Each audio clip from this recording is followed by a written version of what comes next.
कोटी कोटी कृषकों खुशी खबर एही दिन मिल पीएम किसान योजनार 19तम किस्तिर टंका। जदि आपण माने जड़े चाषी एमती कि 18तम किस्तिर टंका पाई तेबे जाणी रखु यही तारिख में पुणी आपण को 2000 टंका मिलवाक जाऊँगी किसान योजना अधीन। जाना पूर्व वीडियो को लाइक करूँ, सब्सक्राइब करनथिले एबे सब्सक्राइब करी पाखर थिबा घंटी चिन्ह को दबाई दिंतु। प्रधानमंत्री किसान सम्मान निधि योजना अर्थात पीएम किसान योजनार हिताधिकारी बड़ खुशी खबर। 19तम किस्तिर अपेक्षार लाभार्थी बैंक खातार आसंता मास टंका जमा हेब। एने तारीख चूड़ांत हो सारी। तेज प्रधानमंत्री नरेंद्र मोदी आसंता मास 24 रे बिहार रो 19तम किस्ती चाषी अकाउंट को पठाइबे। तेज रविवार यार सूचना देइछंती केंद्र कृषि मंत्री शिवराज चौहान।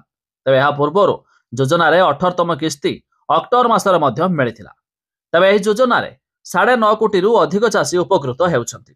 तेज प्रत्येक हिताधिकारी को 2000 टंका लेखाएं मिलूँ। तेज वर्ष को 6000 मिलुथिबा बेले प्रति 4 मासरे 2000 टंका 3टी किस्ती वितरण कराउछि। तेज सरकार यह किस्ती 20,000 कोटी रु अधिक अर्थ व्यय बराद करुछंती।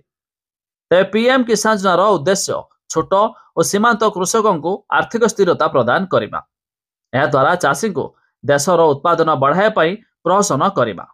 तबे जहाँकि बड़ अपडेट मुताबक प्रधानमंत्री किसान योजना आसंता फेब्रुआरी मास 24 तारिख में 19तम किस्तिर 2000 टंका आपण मानक मिलवाक जाउछि।